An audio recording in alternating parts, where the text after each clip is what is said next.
ಹೀಗೆ ನಾಳೆ ಇಡೀ ಕರ್ನಾಟಕವನ್ನ ಸ್ತಬ್ಧ ಮಾಡುವಂತ ನಿಟ್ಟಿನಲ್ಲಿ ಪ್ರಯತ್ನಗಳಂತೂ ನಡೀತಾ ಇದೆ. ಬೆಂಗಳೂರು ಸೇರಿದಂಗೆ ಹಲವು ಜಿಲ್ಲೆಗಳಲ್ಲೂ ಬಂದ್ಗೆ ಕೆಲ ಸಂಘಟನೆಗಳು ಬೆಂಬಲವನ್ನ ವ್ಯಕ್ತಪಡಿಸ್ತಾ ಇವೆ. ಹಾಗಾದ್ರೆ ಬಂದ್ಗೆ ಯಾರ್ಯಾರು ಬೆಂಬಲಿಸ್ತಾ ಇದ್ದಾರೆ, ಎಲ್ಲೆಲ್ಲಿ ಬೆಂಬಲ ವ್ಯಕ್ತ ಆಗ್ತಾ ಇದೆ, ಅದು ಯಾವ ಮಟ್ಟಿಗಿನ ತೀವ್ರತೆ ನಾಳಿನ ಬಂದ್ ಅನ್ನ ನಾವು ನಿರೀಕ್ಷೆ ಮಾಡಬಹುದು? ಬನ್ನಿ ರಿಪೋರ್ಟ್ ಅನ್ನು ನೋಡ್ಕೊಂಬ.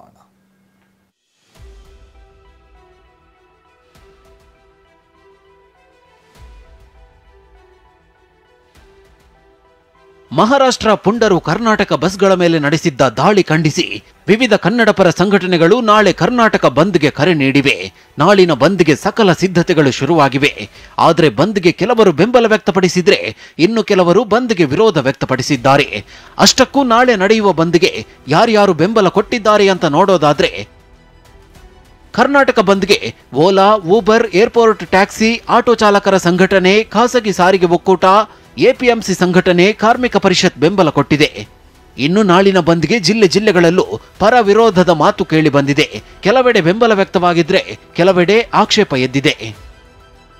ನಾಳಿನ ಬಂದ್ಗೆ ಚಿತ್ರಮಂದಿರದ ಮಾಲೀಕರು ಬೆಂಬಲ ನೀಡಿದ್ದಾರೆ. ಆದರೆ ಥಿಯೇಟರ್ಗಳಲ್ಲಿ ಬೆಳಗಿನ ಪ್ರದರ್ಶನ ಮಾತ್ರ ಬಂದ್ ಆಗಲಿವೆ. ಇನ್ನು ಬೀದಿ ವ್ಯಾಪಾರಸ್ಥರು ನೈತಿಕ ಬೆಂಬಲ ನೀಡಿದ್ದು ಎಂದಿನಂತೆ ವ್ಯಾಪಾರ ಇರಲಿದೆ.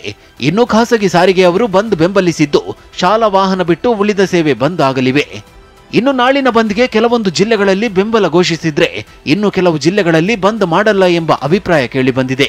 ಹಾಗಾದ್ರೆ ನಾಳೆ ಯಾವ ಯಾವ ಜಿಲ್ಲೆಗಳಲ್ಲಿ ಬಂದ್ಗೆ ಬೆಂಬಲ ವ್ಯಕ್ತವಾಗಿದೆ ಅನ್ನೋದನ್ನ ತೋರಿಸ್ತೀವಿ ನೋಡಿ. ದೇವನಹಳ್ಳಿ ಏರ್ಪೋರ್ಟ್ ಟ್ಯಾಕ್ಸಿ ಚಾಲಕರು ಬೆಂಬಲ ಘೋಷಿಸಿದ್ದಾರೆ. ಚಿಕ್ಕಮಗಳೂರಲ್ಲಿ 50 ಸಂಘಟನೆಗಳು ಬಂದ್ಗೆ ಬೆಂಬಲ ಘೋಷಿಸಿವೆ.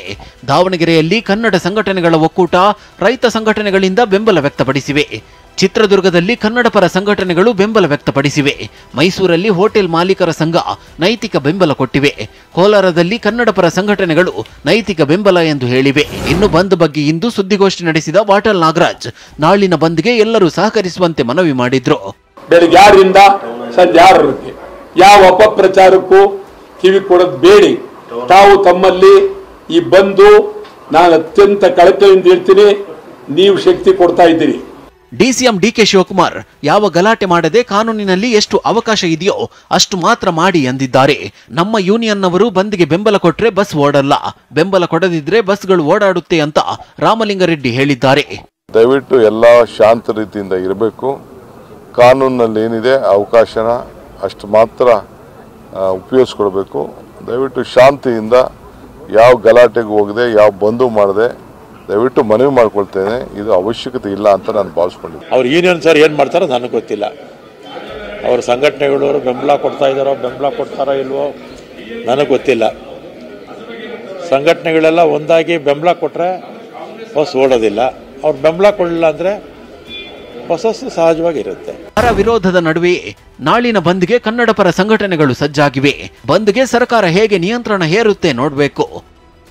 Bureau report, TV9.